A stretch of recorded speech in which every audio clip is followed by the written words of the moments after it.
عن عبد الرحمن بن أبي قراد رضي الله عنه توزع النبي صلى الله عليه وسلم ذات يوم فجعل أصحابه يتمسحون بوضوئه فقال ما يحملكم على هذا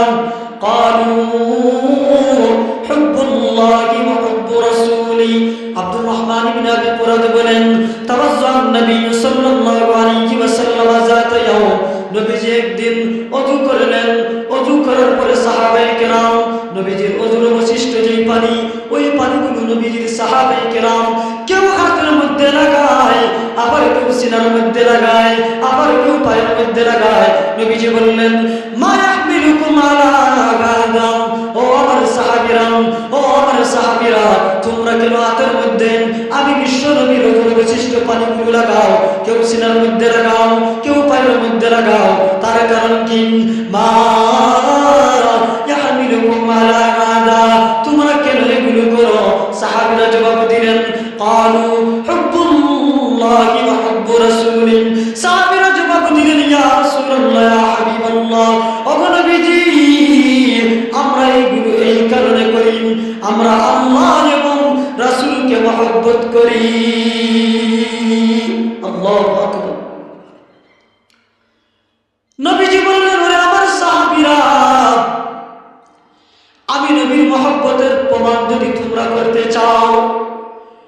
আমি নবীর মহব্বত এবং নবীর ভালোবাসা যদি প্রমাণ করতে চাও শুধুমাত্র ওযুর অবশিষ্ট পানি তোমাদের সিনায় লাগালে হবে না ওযুর অবশিষ্ট পানি তোমাদের পায়ে লাগালে হবে না ওরে সাহাবীরা যদি আমি বিশ্ব নবীর মহব্বত প্রকাশ করতে চাও প্রথম নম্বর আমল ফালইয়াসদুকু ফি হাদিসিহি ইযা হাদাসা আল্লাহর নবী বলেন প্রথম নম্বর আমল নবীর মহব্বতের প্রথম নম্বর পরিচয় সদা সর্বদা সত্য কথা বলা এই হাদিস থেকে বোঝা যায় নবীর মহব্বতের প্রথম নম্বর পরিচয় কি আর আওয়াজ করে বলেন প্রথম নম্বর পরিচয় হলো সদা সর্বদা সত্য কথা বলা সুবহানাল্লাহ সত্য কথা বললে কি লাভ হয় আপনাদের সামনে একটা হাদিস বলি আবু দাউদ শরীফের 5105 নম্বর হাদিস হযরত আব্দুল্লাহ রাদিয়াল্লাহু তাআলা আনহু বর্ণনা عن عبد الله رضي الله عنه قال قال رسول الله صلى الله عليه وسلم إن الصدق يهدي إلى البر عبد الله رضي الله عنه বর্ণনা আল্লাহ নবী বলেন ইন্না সিদকা ইয়াহদি ইলাল বির নিশ্চয় সত্য মানুষকে নেকির দিকে নিয়ে যায় খুব ভালো করে বুঝবেন মনোযোগ দিয়ে শুনবেন সত্য মানুষকে নেকির দিকে নিয়ে যায় ওয়া ইন্নাল বিররা ইয়াহদি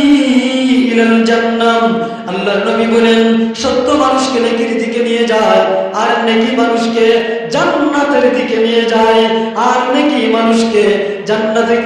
জান্নাতের দিকে নিয়ে যায় ও আমার মুসলমানরা খুব ভালো করে বুঝবেন আল্লাহর নবী আরো বলেন ওয়া ইন্নার রাজুলা লায়াসদুকু ওয়া ইন্নার রাজুলা লায়াসদুকু হাত্তা ইয়াকুনা সিদ্দীকা আল্লাহর নবী বলেন মানুষ যখন সত্য কথা বলে সত্য কথা বলতে বলতে এমন একটা পর্যায়ে যায় এমন একটা মাকামে যায় এমন একটা স্থানে পৌঁছে যায় সত্য বলতে বলতে এমন একটা পর্যায়ে যায় আল্লাহর নবী বিশ্ব নবী বলেন হাত্তা ইয়াকুনা ইনদাল্লাহি সিদ্দীকা মহান আল্লাহ পরবর্তীকার আলম ওই মানুষকে উনার রেজিস্ট্রি খাতার মধ্যে সত্যবাদী হিসাবে গণ্য করে দেয় আওয়াজ করে বলেন আল্লাহু আকবার এজন্য আল্লাহর নবী আরো বলেন ওয়া ইন্নাল কিযবা ইয়াহদি ইলাল ফুজুর আল্লাহর নবী বলেন আর মানুষ যখন মিথ্যা কথা বলে ওই মিথ্যা কথা একটা মানুষকে ইয়াহদি ইলাল ফুজুর ওই মিথ্যা কথা একটা মানুষকে গুনাহের কাজের দিকে নিয়ে যায় আবু দাউদ শরীফের মুসলমানরা,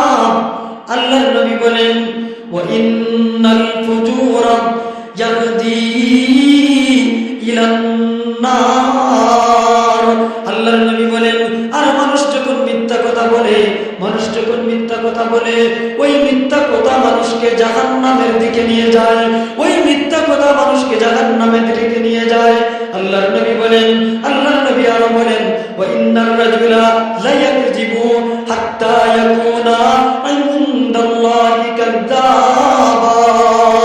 আল্লাহর নবী বলেন যে সময় মানুষ একটা মিথ্যা কথা বলে, মিথ্যা কথা বলে, মিথ্যা কথা বলে, মিথ্যা কথা বলার কারণে মহান আল্লাহ পরওয়ারদিগারে আলমের দরবারে ওই আল্লাহর বান্দা